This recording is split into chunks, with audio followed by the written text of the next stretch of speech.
Hello ladies and gentlemen, and welcome back to the LoL Pro League. We're in game 2 of today. This is the second day of the LoL Pro League, and we're going to be heading into game 2 between Hard Random and Aces High. Our first game of the day was Aces High versus Renaissance. Renaissance, that was it. My brain just died for a second there, and Aces High did manage to pick up that first game in quite a convincing manner.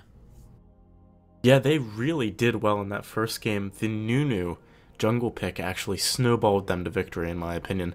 No puns intended. Is just so strong at making sure that their bottom lane didn't fall behind when they initially weren't doing that well to begin with. And once they got to a point where they were ahead, it was ridiculous. They were just so strong later on. Yeah, and we're heading straight into Champion Select. For the second time now, we see Kale instantly banned out against Aces High. Clearly, this is not a champion that they want to let go. Yeah, it's interesting actually. It's not one that we've seen, be very popular recently, but potentially this is a targeted ban at either Thaldrun in the top lane or Riosta in that middle lane. And it's a champion that does have a very nice strategic niche. It could also, rather than being directed at a particular player, be directed at the team. They might like to run those, defensive, defend the hyper carry X style compositions. Gnar, on the other hand, is not targeted at anyone particular. That's just a crazy strong pick right now. Rumble's an interesting one, though. That's a pick that we saw a lot starting in Worlds, and it is very strong, but typically only against certain things, and you'd think that you'd be able to maybe pick something against it if it did go through. So they must be very scared of that because they want to pick something that is bad against Rumble at the top lane. Yeah, and I mean, you mentioned that they might want to run a protect the AD carry style comp. I mean, Holy Phoenix is definitely a player that you want in that kind of role. Last game, he absolutely dominated, and showing that he really is an all-star level player. And our second ban on the sides of Aces High is going to be Warwick this game. Yet again, we're seeing that, and the Nunu respect ban coming out onto Theocles.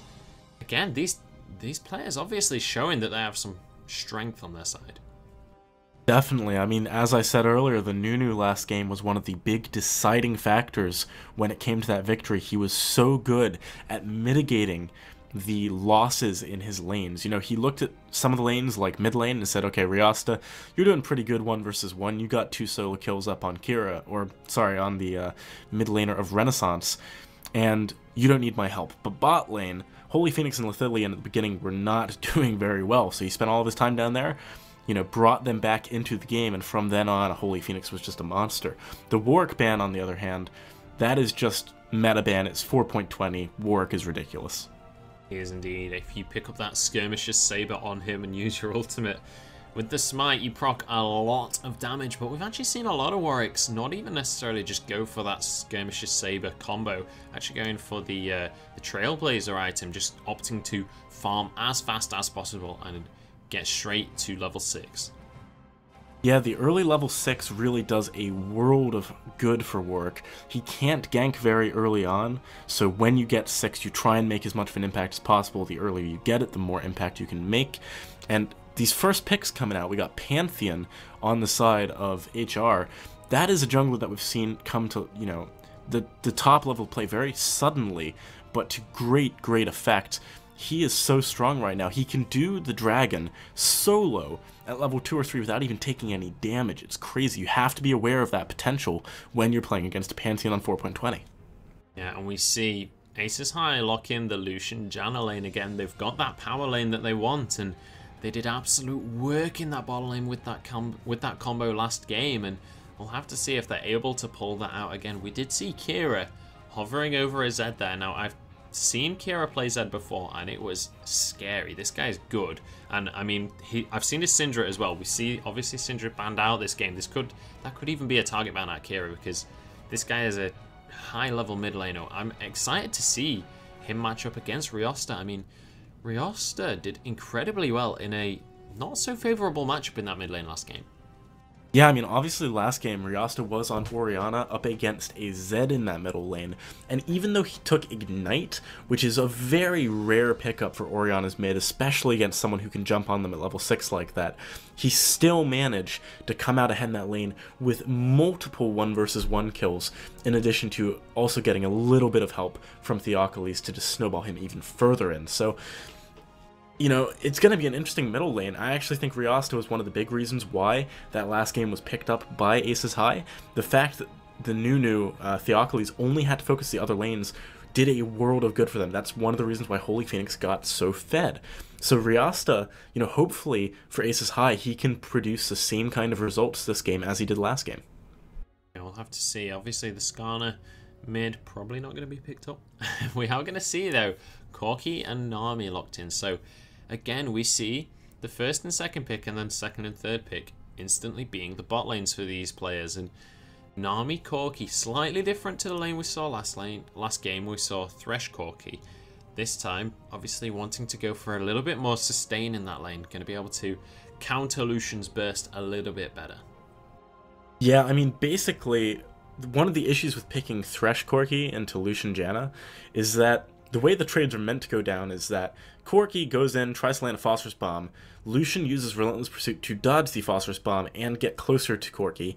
He then lies down his damage with the Eye of the Storm on him. Corki and Thresh can't trade properly back onto Lucian because he's shielded.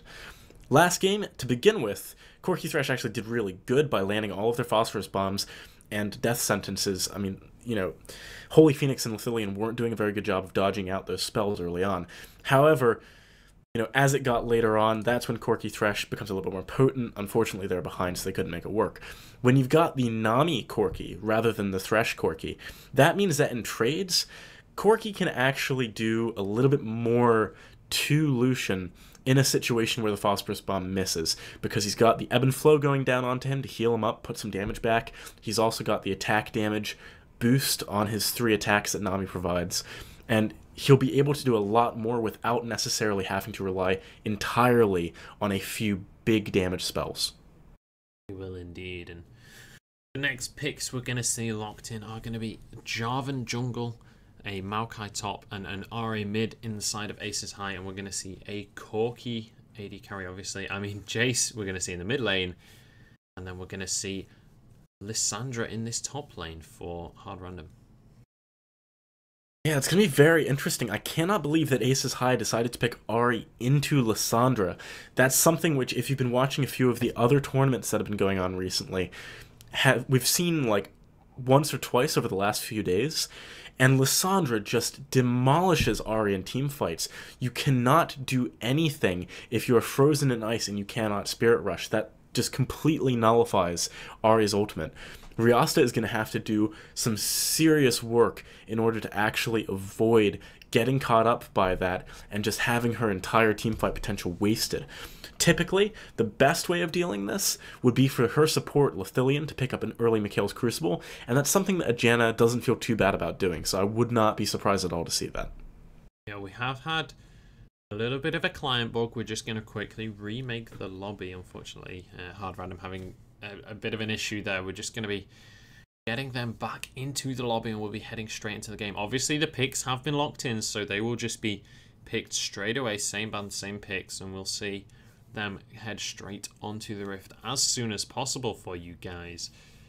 Interesting last pick, the Lissandra in that top lane up against Maokai. How do you feel that lane's going to pan out? I mean, the good news for Maokai is that he's going to get a lot of stacks of his passive because Lissandra will be shoving up with her Frozen Lance. However, there's so much poke damage that's going to come out of Lissandra, and it's going to be really hard to properly lock her up because she's got that range to abuse. Maokai is going to struggle in the early levels. Later on, once he gets some magic resistance and health, he might be able to do a bit better of a job.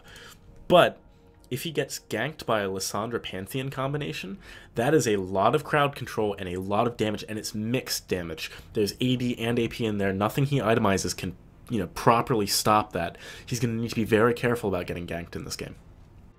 Yeah, we're just going to quickly see these picks and bans rifled through now. Knight going to pick up, obviously, his Lissandra. We'll just see everyone really quickly lock those in, and we'll head into the lobby, or into the Rift, I should say.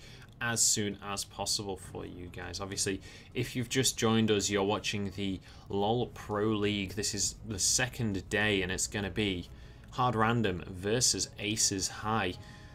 Make sure, obviously, you follow the LoL Pro League on Twitter. Make sure you check us out on Facebook as well. The links are on your screen, as you can see, and check out the LoL Pro League website as well. That's lolpl.org. But we are going to be heading onto the Rift in just 50 short seconds for you guys. And looking across these two team comps, who do you feel has a stronger comp, or do you feel like it's going to change throughout the game? I think it's definitely something that will change across the game. Early on, I would actually be tempted to give it over to Aces High, even though there's a Pantheon on the side of HR. This is purely because of the fact that Jarvan can gank just as much as Pantheon, but he's tankier, so in an extended skirmish style fight where it's maybe 3v3 or 2v2, he can provide a little bit more so long as Madwife does not get too far ahead in the early game. When it gets to the later game, even though Pantheon will fall off, you're going to have Kira on Jace putting down so much poke that when the Grand Skyfall comes in, everyone is already low, they have to scatter. Riosta is going to be completely cancelled out by the Frozen Tomb coming out of Nike 3 on Lissandra, and surely after that point, you know, a nice tidal wave can come in and Corki can just clean up. That's likely what I'd imagine to see happening in the later stages of the game. Earlier on, though, there's a really good mid-game team fight coming out of Aces High because they're quite tanky and they've got very good damage. Yeah, I'd have to agree, and we'll have to see if that is how it pans out. Obviously, Madwife and Theocles, both on champions that have a lot of early gank potential. Jarvan, obviously, you have that CC at level 2, and Madwife, if you choose to go for it, you have that CC at level 1, but I would not expect him to go with the stun at level 1. But we'll have to see if we do see any early action out of the jungle. And looking across, how do you feel this mid lane is going to go? Ahri versus Jace, not a matchup that we see too often. So basically, the Ahri versus Jace lane is kind of interesting because Ahri has a decent pre-6 against a lot of laners, but against Jace, she does not have a decent pre-6. The reason for this is that Jace power spikes so early on in the game. Most champions in that middle lane need to hit their level 6 power spike, pick up their ultimate before they can actually do some serious work. However, Jace doesn't have an ultimate, he just has a transformation ability. When you get to level 2 or 3, you have double or potentially even more abilities than your opponent. And at that point, you can go all in and do tons and tons of damage. So Jace, if he wants to go aggressive, is going to be going aggressive before level 6. After level 6, that's when Ahri can start to shine a little bit better. Thankfully for the Jace player, though, in that matchup post 6, your primary role is just to shove the wave as quickly as possible, and then either roam around or try and bait Ahri into going to one of the side lanes so that you can push your tower extremely quick due to your very fast attack speed. Obviously, Hypercharge gives you maximum attack speed for 3 attacks, and your ability to kill towers very quickly with that attack damage, because obviously you are an attack damage character. So, you know, I actually think Jace is quite favored in this matchup. But when you're against an Ahri, that could easily change by one really well-placed charm. Yeah, and by the looks of things, beginning this game, we're not going to see any level 1 action. Both teams just spreading out across this map. We'll, just in case anyone's only just joined us, we'll do a quick introduction of the teams. On the side of the blue, on the bottom left side of the map, the blue side, we're going to see Hard Random. That's going to be Nike playing Lissandra in this top lane. We're going to have Madwife on Pantheon in the jungle, Kira in the mid lane playing Jace. Then we have Lex and Wildheart in the bot lane playing Corki and Nami. And on the red side, on the top right-hand side of your map, we've got Aces High. They won the last game in that top lane. We've got Thaldrin on Maokai taking a lot of damage at the moment, as we mentioned his name. Theocles on Jarvan, Riosta on Ahri, and in the bottom lane, Holy Phoenix and Lithilian on Lucian and Janna. Yeah, and this should be a pretty explosive game. We saw last game, Aces High did an incredible job against Renaissance. They showed that they're an incredibly strong team, but we know for a fact Hard Random are also a massive contender for this tournament. So I've not seen them play against each other just before this game, so see how they do. It's hard to say who has an edge in this. It is very hard to say. I mean, Hard Random did lose their game yesterday up against Rock's Kiss, but aside from that, they haven't played any more in the tournament. Aces High, on the other hand, didn't actually have any games yesterday, so their game versus Renaissance today was their first game, and Renaissance had already lost one to Thunderbot, so it's hard to gauge how strong they are in comparison to some of these other teams. This is our first opportunity to see how Hard Random do against Aces High. I'm really looking forward to it because obviously last game was an absolutely awesome one. And, let's talk a little bit about what's going on in this early game. Both of the bottom lanes taking the small camp in their bottom jungle. This is an opening that we've seen a lot since the beginning of 4.20. It's an opening that harks back to Season 2, back before the Riot Games changed the Golem spawn time from 155 to be a bit later in order to make it so they couldn't do this. And it really provides a little bit of extra experience in that bottom lane, extra gold too. That means that you hit your level 2 faster, and you can go for your level 2 all-in faster. And actually, this is really, really interesting. It looks like Holy Phoenix received all of the experience from Gromp. He's already level 2 coming into lane. Yeah, and this is something they did last game as well. Allowing Holy Phoenix to get that level 2 first allows them to have that map pressure. Didn't really work out for them in the first game. He got hooked a couple of times and kind of let that early laning phase get away from them, but in this game, obviously, already level 2, Hard Random have shared that experience between themselves, so we'll have to see if this is going to make a big change in the upcoming... I would expect there to be an early skirmish. Obviously, Hard Random as a pair will hit level 2 after the first wave, or after the first wave and 3 more minions, whereas Holy Phoenix already level 2, but Lithilian is going to be slightly behind. Yeah, it's an interesting decision point when you try and decide whether or not you want to split the experience or give it all onto one person. In this bottom lane, I would normally say that splitting the experience is better, but because they're against Nami Corki, they're actually not in huge threat. Riosta, though, in a lot of trouble in this mid lane. He's going to be going down. The crit spear does land, having to burn his flash super early and goes down anyway. Kira picking up that kill. Really nice job there, but as I was saying, now we're going to see an all-in as well in the bot lane. The exhaust is going to go down onto Lex. He has to use flash and heal. Really strong play from them, and that's going to burn both defensive summoners for the Hard Random AD carry. That was a really nice job making sure that they're even further ahead, especially when the bot lane of Hard Random was actually going to hit level 2 on both of their members first. They pushed up the wave so that Lithilian got level 2 at a reasonable time, and again, this is one of the reasons why I like, in this lane composition, putting all of the experience from Gromp onto Holy Phoenix. Ordinarily, you'd want to have it shared between them so that the other lane who can push up don't hit level 2 on both first, and then get the bonus utility as well as damage from their support getting level 2 as well as their AD carry. However, Corki Nami doesn't have a lot of push early on. It's not as if there's a runic shield making it so that the support can execute some minions, help out in the push. It's not as if, Corki can really afford to use Phosphorus Bomb early. It doesn't have much damage at level 1, so it can't push that quickly. And it means that Holy Phoenix, with the ability to use both Piercing Light and, potentially Relentless Pursuit, but likely Ardent Blaze, can push the wave out, get Lithilian level 2 as well, and then they go for an even stronger all-in at level 2. That's what we just saw. It worked so well against Lex. It did indeed, and with those defensive summoner spells down, we could see even more aggression coming out, and I mean, Theocles is more than happy to go for those early ganks. We saw that last game, roaming all around the map and doing work for his team. And a nice ward out there by Lithilian blocks out the Tri-Brush gank from Madwife, and it's going to stop any counter-aggression coming out from Hard Random just yet. Yeah, it's really important that when they're pushed this hard because they're being so aggressive, they ward properly to deal with the early aggression that, obviously as a Pantheon player, Madwife wants to provide to his team. In a lot of trouble. That's the heal going down. Does manage to save himself with the ebb and flow heal, obviously, but with him super low, doesn't have much mana either. That's going to mean they don't have very much sustain left in this lane, and could be pushed out quite quickly by Ace here. Yeah, Ace's bot lane is doing even better this game than they were last game early on. Obviously, last game, they did win out eventually, but early on they were significantly behind. This game, they aren't even requiring the assistance of Theocles to start winning out in this lane. They're doing an excellent job. Holy Phoenix is ahead in CS at the moment. If you can keep that up... Being so aggressive that Howling Gale not quite going to land. Had that landed, that would have definitely been a kill for Holy Phoenix, but that's going to force the Aces High bot lane back to base. They're already 7 CS down.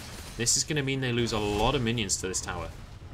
Yeah, and that is exactly what they do not want. You do not want to be this far behind in minions and pushed into your tower and have to go back, because obviously the tower getting the kill on the minions does not give you the credit. You don't get the gold, you don't get the experience, and they're already behind in both of those respects. So now, Holy Phoenix is going to hit his power spike so early in comparison to Lex. Lex needs that Trinity Force to be useful. He needs it as early as possible. Now, I'm a little bit... Actually, I don't have time to be a little bit surprised as we see Kira go in onto Riosta, but he's being attacked by Theocles. There's the Over Deception. It doesn't really do enough damage at this stage, though. Nice damage from Kira, getting that Shock Blast after the fight ends and just really bullying his opponents there. Yeah, he's doing a really good job. Dodging that flag and drag was a big deal in that middle lane. Had it landed, it would have been much harder for him to do something in that fight. Thankfully, as well, Madwife was nearby to assist him. But this is what I mean. Pre-6, Riosta, even with assistance, is going to struggle against Kira's Jace simply because Jace spikes so early on with that number of abilities that he gets access to. I'm quite interested to see this Lissandra pickup in the top lane. I know for a fact Nike 3 is an avid Irelia player, and Irelia wasn't banned this game and does decently well against Maokai. Do you feel like that was a specific counter for Maokai? Or, I mean, it was the last pick, Lissandra. I think the reason why you would go for Lissandra over Irelia in this situation is if you look over at the side of Ace, they'd locked in everything except for Ahri at that point, right? And Lissandra, I mean, is amazing against Ahri, which is one of the reasons why it's weird that Ahri was picked up. But she's also providing a lot of damage. Oh, the flash stun comes onto Riosta, though. No time to talk about this now, because we see a fight in the bot lane. Holy Phoenix getting ignited. Lex doing what he can. Has to Valkyrie out of there, though. Holy Phoenix getting auto-attacked down by Wildheart, but this is not a 1v1 you want, Wildheart. He's getting taken down. There's the exhaust. A nice Relentless Pursuit. Doesn't quite dodge out the Phosphorus Bomb, though, and a fairly even trade. A lot of summoners used there, and now we see Madwife heading into this lane. Theocles has arrived as well. He's a level higher than Madwife is. Doesn't have the passive available. He goes down. Holy Phoenix picking up hard randoms, or picking up Ace's High's first kill of the game. Really nice job there, and obviously having that on Holy Phoenix, who carried so unbelievably hard last game, is very good. And, you know, because he forced Corki out of lane there, because Lex had to back away from that fight, if we look at the CS, Holy Phoenix is still doing a really good job of, you know, being up there. Thankfully, Lex is able to get some onto the tower, as Holy Phoenix had to go back to base, though. But like I was saying regarding the Lissandra pick, this provides them a lot more damage, and it also means that they have a lot more counter-engage Peel-style stuff on their team. Irelia is very much a, I'm going in, the rest of my team can follow me if they want, but I'm going in, because she doesn't have any way of escaping. Lissandra, on the other hand, provides that Frozen Tomb if someone engages on them, also the ability to use that Glacial Path to get away. And when you've got the Nami and the Jace on your team, what you're looking to do is poke with the Jace, stop the hard engagement coming out of Maokai and Jarvan, and kite backwards until you get to the point where you can turn around and kill your opponents. It's a little bit more coherent with the team composition that they were looking to go for, and the way that they were looking for dealing with Ace's team composition. Yeah, I like that they've gone for that as well, not just picking up a champion for the lane phase, picking it for their team composition. And Lissandra, not a champion that struggles in many lanes at all, to be honest. Obviously, you're able, once you get a couple of items under your belt, to just one-shot that minion wave. So no matter who you're against, once you get to a certain point, you're going to be able to just safely farm under your tower. Yeah, that is very true. Let's talk a little bit about this middle lane for a second, because Kira, as I was suggesting in the pregame, is doing a really nice job against Riosta right now. He's about 22 CS up at the moment, and he's also 2-0-0 versus 0-2-0. He's doing so good. He's got that tier. He started working towards his Mura mana, and obviously that is such a good item on Jace. It does so much damage, especially when you hypercharge it to give yourself maximum attack speed for 3 attacks. Yeah, and I mean, as you say, with that mirror mana, it does so much per auto attack as well. And actually, Riosta may have to back out a lane here. He is so low, but we see everyone's going ham in this top lane. That's going to be Thaldron taking solo, doesn't have any mana, and a nice pickup for Nike. But in the meantime, we see Holy Phoenix picking up 1 kill. That's a 1-for-1, in fact, in this bot lane. Both AD carries getting 1. This is such a close fight. Lex versus Holy Phoenix here. They're going for the 1v1. Holy Phoenix decides to back away in the end. Oh, but he goes back in, picks up the kill with the piercing light. Nice little bait there by Holy Phoenix, and we see the Cataclysm goes down as Kira comes towards his bot lane, trying to rotate down, but it's a 1v1, and Kira manages to pick it up. Now Holy Phoenix flashes forward, he gets the counter kill, and despite all of the action, Holy Phoenix picks up 3 kills in that bot lane. That is absolutely insane, and we're at risk of seeing a repeat of last game here where Ace's bot lane just becomes unstoppable. Thankfully for Hard Random, Kira was able to pick up the kill on Theocles. He is still very much in this, but meanwhile, you know, Rasta was able to just go back to lane and start farming up, getting her to a position where she's a bit closer in CS to Kira, which is very, very important. Rasta is going to need as many items as possible to deal with the fact that she's going to be so hard countered in those team fights by Nike 3. Another interesting part about the Lissandra pick, regarding what we were talking about earlier, is the fact that the combination of Lissandra with Pantheon is so difficult to get away from in ganks. If you Frozen Tomb someone as the Grand Skyfall begins... Wild Heart. I didn't even get a chance to commentate that. Gets absolutely popped by Aces High, and they're going to be able to pick up a dragon off this. Really, really nice job there, and Holy Phoenix is just getting unbelievably strong as this progresses. The first dragon of the game going to be going down in a second, and that's actually a really, really big deal. Giving the extra attack damage and AP over to Aces High is going to mean that they can continue to fight and do even more damage in these upcoming fights. Now we're starting to see Nike in this top lane bullying Thaldrin out a little bit. Every time Thaldrin tries to get that auto attack off to get his sustain that he has in his build, or that he has in his passive, Lissandra bullies him with those abilities, and Lissandra's cooldown is incredibly short, and as well has that passive to be able to spam a free spell every 20 seconds.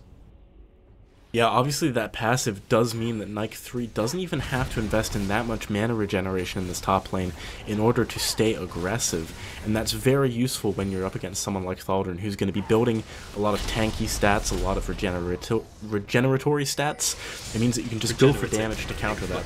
Actually, we've seen Madwife getting aggressed upon here, just not really anything to say, just gets caught out. Theocles using the Cataclysm, picking that kill up, and now Lithilian just able to dodge out from that bubble. Holy Phoenix trading well onto Lex there, and nice little trade there, but I feel that went more in favor of Hard Random. Obviously they have the sustain after that fight as well. Yeah, that is a little bit in favor of them. Lithilian engaging that fight when he was so low was very risky. He also used Eye of the Storm on himself. Could be in trouble. A nice relentless pursuit, dodges out the tidal wave, but there's the Valkyrie out of there. Holy Phoenix, if he can get a counter kill, this will be worth it, but I don't know if he can. Wildheart dodging away into that brush, and just a nice pickup for Hard Random there. They're going to be able to get away with that one. Yeah, I mean, that whole beginning of the fight started with a really weird Eye of the Storm coming out of Lithilian onto himself when he needed to use it onto Holy Phoenix. He also began the fight on very low health. It wasn't really the fight they were looking for, and as a result, Hard Random kind of clawing their way back into this bot lane. It's exactly what they need to be doing. Yeah, doing a really good job to get back into this. Riosta, though, not having a fun time in this mid lane. Managing to get an Orb of Deception onto Kira, but has absolutely no mana. Not going to be able to get any of those CS.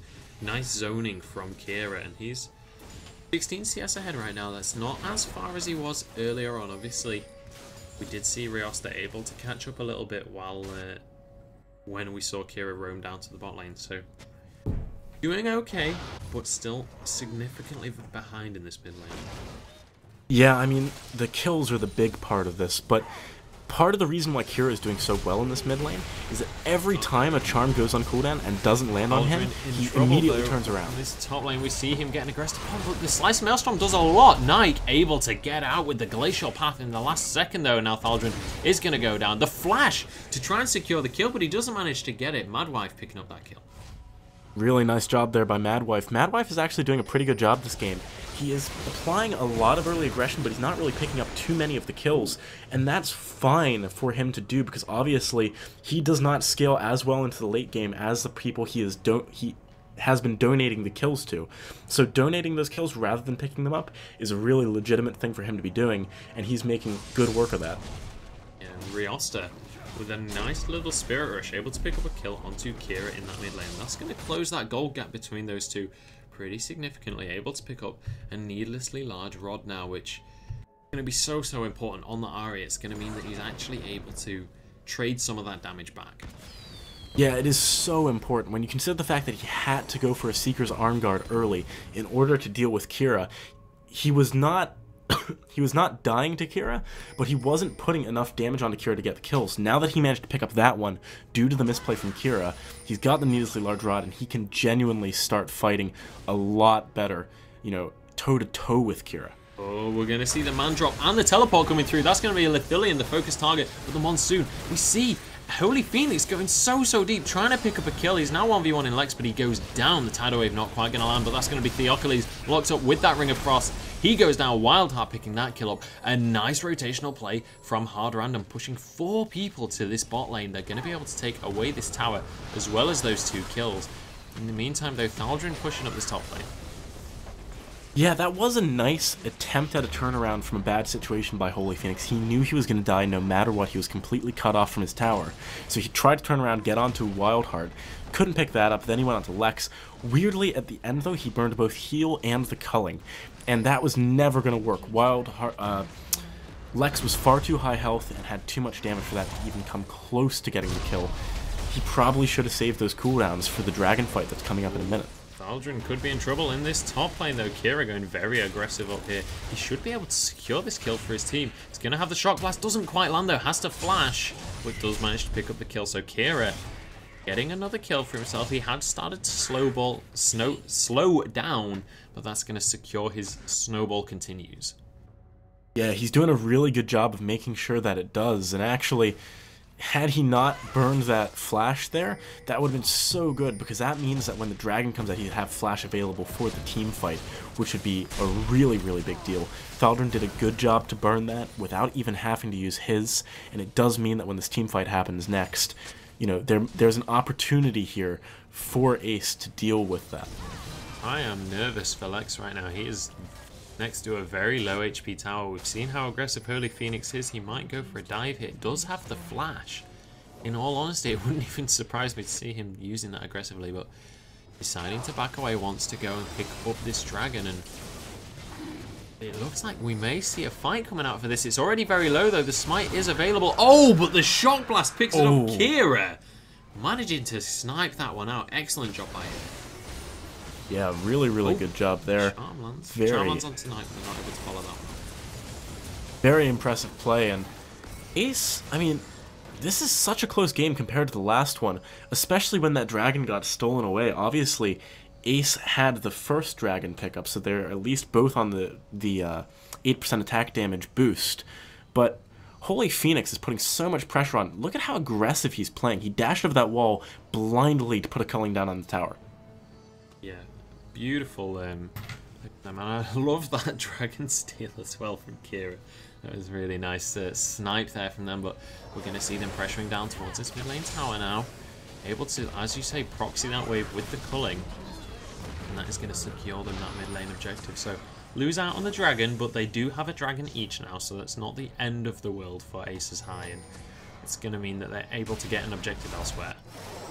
Yeah, having just picked up that tower in the bot lane as well, it does put them 3 towers to 1, which is a pretty big deal if you look at their team composition. Aces High are really good at catching people out.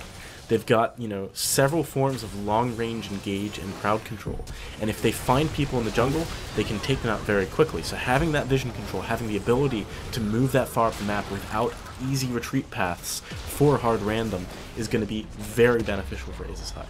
We keep on seeing players just getting burst here. Riosta just got flashed on by Nike, and the immediate Glacial Tomb is going to just mean there is no counterplay available from him, and really nice play by Nike. But in the meantime, we see Holy Phoenix down in the spot lane, shoving all the way into that tower. The man drop going to come through though. Holy Phoenix could be in a lot of trouble. The rest of the team is coming. He's going to try a 1v1 Madwife, but I don't know if he has the damage. The double shots are going to come through, but Madwife able to pick that kill up. That was a series of very unfortunate events for Ace, and you know, this is the reason why I'm very surprised by the Ahri pick into the Lissandra. That Frozen Tomb, even though she had Spirit Rush and cooldown, just completely mitigated it. There was nothing that she could do to get away from that. And picking a champion that wasn't so hard countered by that might have been more useful as the game progresses. Obviously, the Ahri pick in the early game, had she been able to roam, would have been really good. However, Kira really hard beat her out in lane, and she couldn't make use of that. Now it's moving to the late game, she can't make use of Spirit Rush because she's getting Frozen Tombed. It's just a really unusual pickup. Yeah, and it makes it such a hard situation for Riosta. When you're not able to use that Spirit Rush, you're not able to get those assassinations that you so desperately need to. And we actually saw, in that mid lane, Riosta was the one that initiated that little trade with Nike. He landed the charm and went in on that, did some damage with the Orb of Deception, but then immediately Nike just sees the opponent, flashes forward and uses that Glacial Tomb, securing the kill for his team. But despite the early lead we saw come down for Aces High, the gold is now even Dragons, and they've lost what lead they had. Yeah, they have indeed, and it's going to be really hard for them to bring this back. And this is what I was talking about, you know, even though there was a Pantheon on the side of Hard Random, I said in the pregame I give the early game to Ace. And it did end up that way, you know, their bot lane was doing really well, Theocles was able to make some nice plays in both the top and the bottom lane. Madwife did a good job of not falling behind, though. He was able to provide about the same amount of pressure as Theocles, and as it moves into the later game, Riosta becomes pretty much useless because of Nike 3, and Kira, because he's so far ahead, is doing so much poke, it's impossible for Ace to properly engage on this team due to the disengagement potential of the Tidal Wave, of the Frozen Tomb, the Acceleration Gate.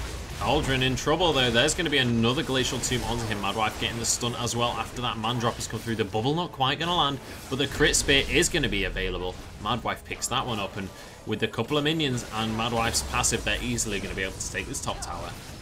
Really nice job there. They are now going to be turning it around and getting 3 towers to the 3 towers of Aces High, which is exactly what they need to be doing. They need to have the same level of movement freedom and vision that Aces High do to make sure they don't get picked off in the jungle. So really nice pickup there. Obviously, Thaldrin being killed was good for them as well. And I'm not sure. Aces need to try and pick people off here if they're going to keep this up. Oh, we see the charm come through. A beautiful charm. Manages to predict where Nike's going to go. A really nice tidal wave is going to obliterate Leviathan. Lithilian, sorry. Tried to use the Monsoon, but didn't manage to get it off properly. And that is going to be a 1 for 0, in fact. The Ignite wasn't quite enough to pick up the kill onto Nike. And this is not a good fight for Aces High now. They're going to have to back away from this one. This is exactly what I mean about the disengagement potential of Hard Random. They can just use the Tidal Wave, and suddenly all of this hard engage from Maokai, from Jarvan, from potentially landing a big charm, doesn't do anything. This is why picking up that Ahri as a last pick was so very weird, because it doesn't allow them to get the hard engages they're looking for, because Nike just counters it completely. And it's why Hard Random are really favored in this late game. Ace need to do something spectacular to come back into this at this point. They do indeed, and I feel like one of those things that they could do is if they can get Riosta to pick someone off. But the thing is, with Lissandra there, it's going to be so hard. They need to manage to catch someone like Lex or Kira while they're slightly further away from their team and there's not going to be that immediate support. That is exactly what they need to do. Kira, on his own, doesn't really have much disengagement. Acceleration Gate and the knockback are good, but they don't do quite as much as the Tidal Wave, so he needs to stick with his team. What Ace might want to consider doing is split pushing in order to pull someone away and then capitalizing on that. I'll have to see if he's able to get that, or if he's not. We're just seeing an interesting position on the map here from Hard Random. It's like they want to come and siege this second tier tower, but they're not willing to commit to that fully, and now the dragon has spawned, heading towards this area. Both teams, in fact, heading over here. We could well see a fight coming down, but there's the man drop. Nike jumping straight forwards with that flash, but Thaldrin gets burst so low, but he's so tanky. That's 1 kill coming across onto Riosta. Pantheon manages to get a counter kill, though. This is going to be Lex having to flash away. Thaldrin so low, but the sustain from his passive is going to keep him up here. And now we see Madwife and Nike coming back into the fight. That's going to be Lex finally going down. A 1 for 1 again for here. Wildheart trying to get away. Does manage to kite this one out. Now Madwife and Nike should be able to chase this one up. It turns out to be a 2 for 2. Mid laner and AD carry going down for both teams here. That was actually a really weird engagement from Hard Random. They weren't playing to the strength of their team composition by diving in like that. They've got poke and disengagement, so why would you want to dive into a team that has a lot of AoE capabilities? You know, in that situation, Vengeful Maelstrom is so good because the team was really grouped up. Cataclysm came out and stopped a lot of people from moving around. And obviously Monsoon, if you're engaging onto a Monsoon, that's a bad situation. But if someone with Monsoon is trying to engage on you, that's a much easier fight to win. So really weird engagement coming out of Hard Random. I don't feel like it played to the strength of their composition. No, I'd have to agree. I mean, obviously they're wanting to use that Pantheon ult, and the combination between the Pantheon ult and the Lissandra ult is a very strong and very potent combination. However, as you say, the rest of the team aren't really able to follow up on that one. You've got a Corki and a Jace. Neither of them want to be up in that close 1v1 action kind of thing. They don't want to be face-to-face with their opponents. And now we're going to see a bit of a tussle starting for this Dragon. Aces High already starting this one off. They should be able to burst this one down. They do. That's the smite coming in from Theocles, and there's the Cataclysm gonna lock Nike up, has to flash away from that one, and now we see him jump forwards using his ultimate on himself. There's the Howling Gale, gonna knock them up, but Theocles gonna go down to this Ignite, the auto attack in fact, gonna pick that one up in the end. Athelion having to flash away now, but I don't think he's got away from this one. There's the bubble, that's gonna secure the kill. Nike picking up the second kill of the fight, and in the meantime we see minions pushing out that bottom lane tower.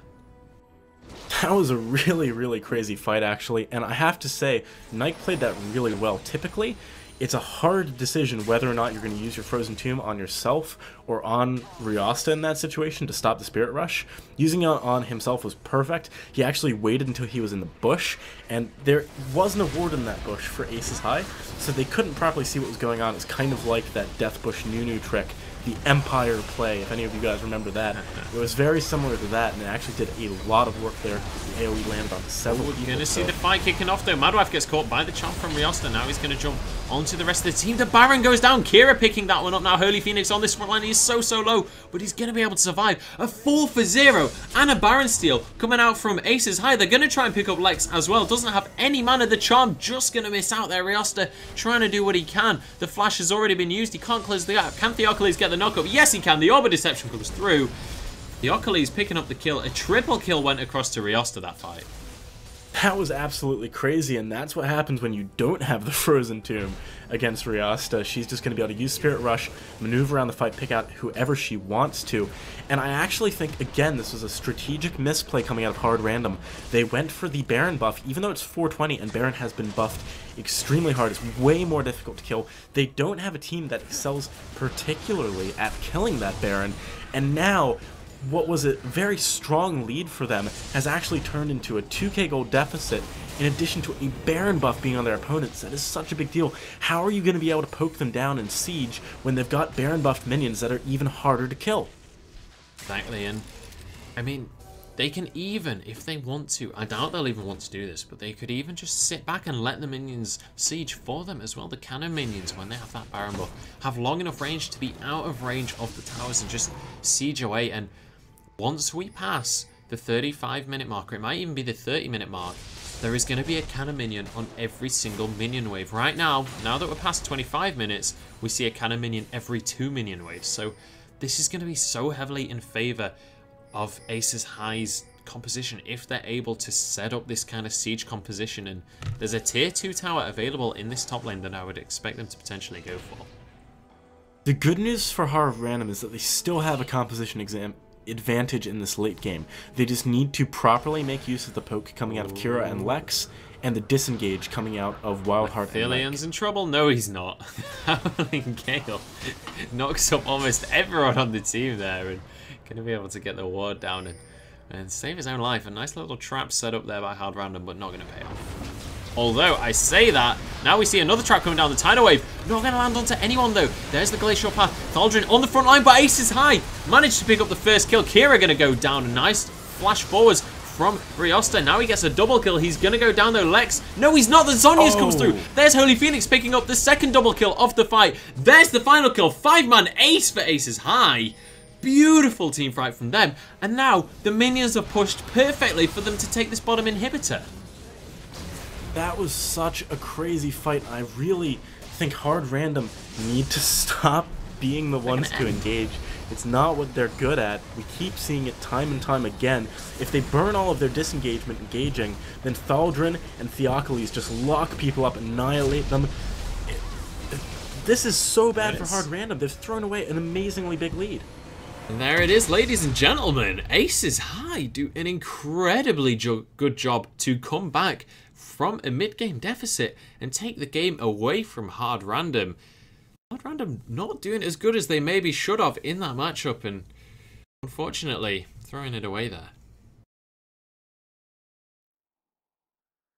That is going to be the end of Game 2 for you guys. We're going to be heading shortly into Game 3, which is going to be Rock's Kiss, led by, of course, Alex Ich, and they're going to be up against Tricked Esports. If you have been enjoying the show so far, make sure you follow the channel down below. There will be links to all of our social media on the screen in the break. If you want to find us on Twitter, that's at lolproleague, and facebook.com/lol.p.league, and obviously visit our website at lolpl.org. If you've been enjoying the casting so far as well, my name is Munchables. You can find me on Twitter at MunchableSLOL, and my co-caster is Osigalas. You can find him at Osigalas on Twitter. So make sure you follow us on social media, but do not go anywhere, because this next upcoming game is going to be insane. Cannot wait to see how Rock's Kiss do with Alex Ich on the lineup. Don't go anywhere.